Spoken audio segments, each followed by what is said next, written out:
ទី2យើងនឹងជ្រើសរើសកីឡាករល្អអុយ10និងអុយ13សម្រាប់ត្រៀមចូលរួមការប្រកួតជាមួយនឹងកូនរបស់បងពាក់មីសម្រាប់ថ្ងៃទី15ខែកុម្ភៈនៅខែខាងមុខនេះ Opportunity. So that's what we need to do is create more opportunity for everybody, boys and girls of all ages, and give them the chance to build friendships,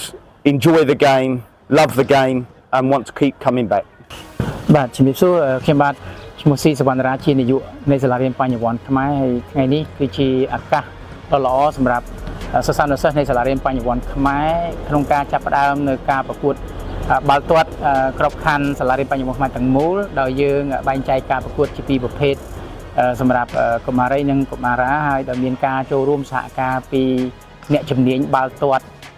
មកពីប្រទេសអង់គ្លេសជា professional football coach.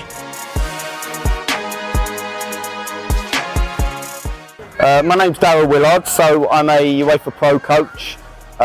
Worked in such clubs all around the world as Chelsea and Tottenham, as well as Visaka in Cambodia. And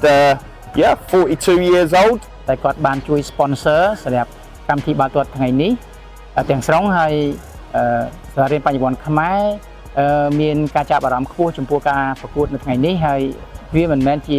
ការប្រកួតចុងក្រោយទេហើយវាគឺជាការប្រកួតមួយដ៏ល្អដែលយើងត្រៀមសម្រាប់កីឡាករយើងទី1គឺយើងចង់ឲ្យកីឡាករយើងកសាងសមត្ថភាពបញ្ចេញនូវសមត្ថភាពរបស់ពួកគាត់ក្នុងការប្រកួតថ្ងៃនេះហើយយើងនឹងជ្រើសរើសកីឡាករដែលល្អដែលត្រៀមចូលរួមការប្រកួតពីរផ្សេងគ្នាទៀតទី1គឺយើងត្រៀមសម្រាប់ការប្រកួតថ្នាក់ខេត្តក្របខ័ណ្ឌបឋមសិក្សាទី2យើងនឹងជ្រើសរើសកីឡាករល្អអុយ10និងអុយ13សម្រាប់ត្រៀមចូលរួមការប្រកួតជាមួយនឹងកូនរបស់បងពាក់មីសម្រាប់ថ្ងៃទី15ខែកុម្ភៈនៅខែខាងមុខនេះហើយលើកនេះទៅទៀតសាលារៀនបញ្ញវន្តខ្មែរនឹងរៀបចំការប្រកួតទូទាំងសាលាក្របខ័ណ្ឌសាលានៅពេលឆាប់ៗនៅក្នុងឆ្នាំ2021ផងដែរគឺជាការប្រកួតខ្មែរ Intellectual Academy Tournaments ដែលយើងនឹងរៀបចំ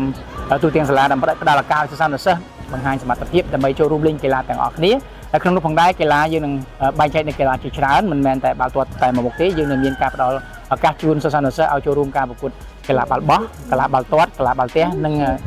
កម្មវិធីកីឡាផ្សេងៗទៀតដែលអាចធ្វើឲ្យកូនសិស្សចាប់អារម្មណ៍នាំគ្នាមកលេងកីឡាបានច្រើនហើយដើម្បីឲ្យពួកគាត់មានភាពសកម្មនិងរៀនសូត្រឲ្យបានកាន់តែល្អប្រសើរ Listen, there's nothing better than seeing loads of kids smile, be happy, and go away, with medals and want to come back and do it again. So for us, it was a huge success, and we hope to develop the partnership more. Opportunity. So that's what we need to do is create more opportunity for everybody, boys and girls of all ages, and give them the chance to build friendships, enjoy the game, love the game, and want to keep coming back. Our expectations really were joint venture of every child going away with a smile and falling a bit more in love with football, and for them to come back again and want to improve and develop, and that's why we entered the relationship. ហើយជាចុងក្រោយជាសារចុងក្រោយសម្រាប់ខ្ញុំក្នុងនាមជានាយកសាលារៀនបញ្ញវន្តខ្មែរសូមលើកទឹកចិត្តដល់បងប្អូនសិស្សានុសិស្សទាំងអស់គ្នាក៏ដូចជាលោកគ្រូអ្នកគ្រូនិង